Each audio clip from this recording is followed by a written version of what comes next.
Y nos acompaña el jefe de bancada de la Democracia Cristiana, don Eric Aedo, diputado por la región del Biobío. Eric, buenas noches, gracias por estar aquí. Buenas noches, Matías. Muy buenas noches. Me gustaría, usted que está en el Congreso, que conversa, interactúa con los parlamentarios, ¿cómo lee usted esta decisión de la U? La leo mal, creo que es un error político importante. Creo que además de un error es una torpeza, porque en el fondo cuestionar, digamos, sentarse a una mesa a resolver un problema que hoy día aqueja a cientos de miles de chilenos, hombres y mujeres, hoy, en el presente, que tienen pensiones bastante de miseria, 130.000 pesos en muchos casos, y a muchos que nos vamos a pensionar en el futuro. Y decir que no me voy a sentar a buscar un acuerdo porque no sacan a un ministro, en este caso el ministro Jackson, de un ministerio distinto, me parece que es un error político. Y además hago énfasis en que es un error porque si la derecha pretende gobernar mañana o en el futuro, después ¿cómo va a pedir acuerdos?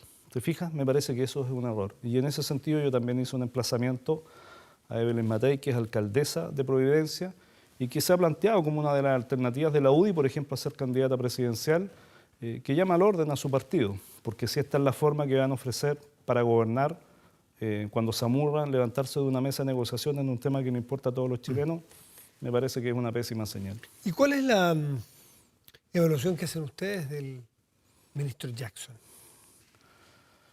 Lo voy a decir de manera bastante diplomática. Yo creo que llega un momento en la vida en que uno, aún contando con el apoyo del entrenador del equipo, uno tiene que reflexionar si está en condiciones o no de jugar este partido. Yo creo que más allá de la decisión que obviamente corresponde al presidente de la República, al presidente Boric, respecto a quienes lo acompañan o no en el gabinete, yo creo que también el ministro Jackson debiese detenerse un minuto a reflexionar si a esta altura ayuda al gobierno o en realidad enreda al gobierno. ¿Y qué cree usted? Yo creo que hoy día enreda al gobierno. Yo esto lo conversé hace unos meses atrás cuando se discutió la primera acusación constitucional. Se lo dije al ministro. Yo creía en ese momento que era oportuno. No se le iba a acusar constitucionalmente, es decir, no iba a avanzar esa acusación y que él tenía que reflexionar si valía la pena o no seguir, porque el ministro Jackson tiene una capacidad increíble para levantar mucha animadversión política en algunos sectores políticos. ¿Usted compartió con él en la Cámara? No compartí con él en la Cámara. Yo llegué en marzo del año pasado, pero cuando converso con varios parlamentarios que sí estuvieron con él... Déjeme decírselo en términos coloquiales. ¿Cuál es el pecado? ¿Cuál es el problema? ¿Cuál es la falta? ¿Por qué Giorgio Jackson está con cierta frecuencia en el centro de la polémica? Voy a dar un ejemplo que se usa en el colegio. Todo el mundo reconoce que es un buen alumno, que es inteligente, pero es mal compañero de curso, para decirlo en simple. Y yo creo que eso le ha dificultado su relacionamiento, por ejemplo, con el mundo parlamentario. Él tiene bastantes problemas con quienes compartieron con él en el Parlamento antes. Yo lo conozco por lo menos desde marzo del año pasado, pero sí me consta que mucha gente que compartió con él en la Cámara de Diputados, la verdad es que tiene mucha distancia con la actitud soberbia del ministro. Por eso yo creo que de repente ni siquiera se trata a veces de problemas políticos, se trata de problemas relacionales, humanos, personales. Pero eso obviamente impacta en la relación del trabajo. Y usted que no es, bueno, puede decir que no está en el gobierno, pero tampoco la desea un partido de oposición franca, una cosa que... Nos gusta esta cosa de, como digo yo, entre... Bien demócrata cristiano. Sí, pero hemos jugado nuestro rol en ese tema. Yo creo que le ha hecho bien a este gobierno y al país mantenernos en una posición que nos da libertad para apoyar aquello que consideramos correcto, como por ejemplo la reforma de pensiones, pero también decirle al gobierno con claridad las cosas que no estamos de acuerdo y hemos avanzado, por ejemplo, mucho en los temas de seguridad, que a este gobierno no le gustaban al principio. Ya, usted ya me habló cómo lo ven ustedes, cómo lo ve usted, que es jefe de bancada, pero este juicio o esta evaluación que se hace de la forma del comportamiento del ministro Jackson, ¿es compartida sotto voce por sus compañeros de coalición? Cuando usted habla, no me dé nombres, porque no me los puede dar, pero cuando usted conversa así en la personal con otros diputados o diputadas del Frente Amplio o del gobierno, ¿cómo evalúan a Jackson? No, yo A ver, no sé si es tan fuerte del Frente Amplio, yo creo que no, pero a veces en el socialismo democrático y en algunas personas más puntuales sí te manifiestan que hay problemas de relacionamiento y que esos problemas de relacionamiento se terminan convirtiendo en un problema político. Y esto es lo que pasa semana a semana, es decir, tú arreglas una situación con el ministro Jackson, conversas con él, avanzas, pero a la semana siguiente surge otro problema. Entonces, en ese sentido es lo que yo digo que, más allá de la decisión que está en manos del presidente, si eso es incuestionable, a veces uno tiene que reflexionar si está ayudando a resolver los problemas o la verdad es que los está generando. Erika de dos. Hoy la democracia cristiana, fuera de todo pronóstico por los votos que tiene, y porque la tendencia de la historia va para otro lado, no estamos hablando del año 64. Así es. Más bien va al revés. La democracia cristiana llega a encabezar la Cámara de Diputados. ¿Cómo lo logra? ¿Qué significa eso? Ricardo Cifuentes. Ricardo Cifuentes. Nuevo presidente de la Cámara de Diputados. Presidente, que tú recordabas recién que fue director de este canal, bueno, además de subsecretario e intendente también en Coquimbo, digamos, La Serena. ¿Cómo lo logramos? Yo creo que manteniendo una convicción, manteniéndonos cohesionados, aunque quedamos o somos 5 parlamentarios de la democracia cristiana, 5 diputados, y dejando de lado los intereses personales que son legítimos y tener la capacidad de trabajar en equipo. A mí me han preguntado, me dicen, bueno, usted era de los nombres que pudiese ser o Alberto Undurraga, pero la verdad es que un jefe de bancada no negocia bien si negocia para sí mismo. Yo eso lo tenía muy claro desde el principio. A mí lo que me interesaba es que en un año que es importante como este año, 50 años en el marco de lo que fue el quiebre de la democracia y además del acuerdo que habíamos firmado, fuese un demócrata cristiano el que encabezase durante este periodo la Cámara de Diputados. ¿Y por qué? Porque creo que es un periodo que se requieren acuerdos importantes. Hablábamos en el tema pensiones, pero están pendientes otros temas en seguridad pública, por ejemplo. Está pendiente los temas de un acuerdo para impulsar nuevamente la economía que ha estado estancada. Tenemos a la cesantía subiendo, poca inversión. Eso necesitamos relanzarlo. Y a mí me parece que un demócrata cristiano encabezando la Cámara de Diputados puede generar, y en eso lo vamos a ayudar y acompañar a Ricardo, obviamente mucho más acuerdos. ¿Cómo va a ser la convivencia de un demócrata cristiano con una vicepresidenta comunista? Y se lo planteo justamente en el escenario o en el contexto de los 50 años. El Partido Demócrata Cristiano fue partícipe, apoyando el golpe de Estado del 73. El Partido Comunista, naturalmente, todo lo contrario, su adversario. Fue de los vencidos, de los derrotados, de los que tuvieron que sufrir las violaciones de derechos humanos, el exilio, la persecución, el abuso, en fin. ¿Cómo se convive en estos 50 años con estas dos visiones tan encontradas de esta historia que se conmemora? Permíteme hacer una reflexión que la voy a hacer rápido para no perder tiempo, pero quiero hacer esta reflexión porque estuvo muy presente en mí respecto de este proceso de negociación que tuvimos.